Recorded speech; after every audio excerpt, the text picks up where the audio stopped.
Решавање на дивоградбите и сите проблеми кои тие ги создаваат за жителите беше денешниот фокус во представувањето на предизборната програма на кандидатот на коалицијата околу Дуи во општина Чаир. Констатираше дека во општината владее безредие и најави одлучна борба против урбаната мафија.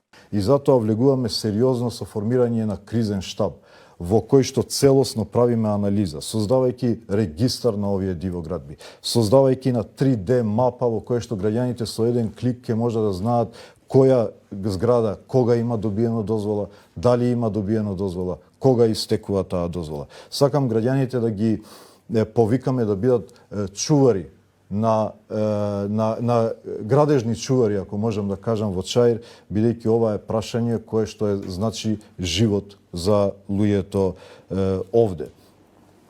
Се разбира дека легални градби ќе има, бидејќи Чаир мора да се урбанизира. Неговиот најсериозен против кандидатот вреди денеска своето внимание го посвети на пензионерите.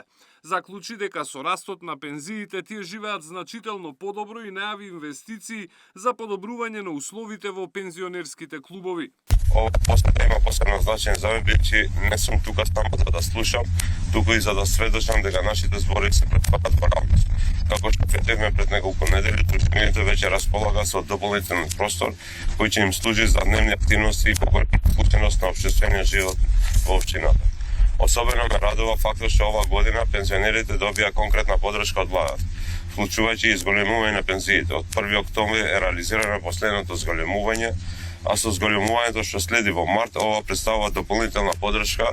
Продолжиме да инвестираме во просториите, услугите и благосостојбата на пензионерите, затоа што една добра општина се мери по тоа како ги третира своите највозрасни. Кампањата на кандидатите од албанскиот политички блок продолжува и денеска со средби со граѓани и собери во повеќе населени места.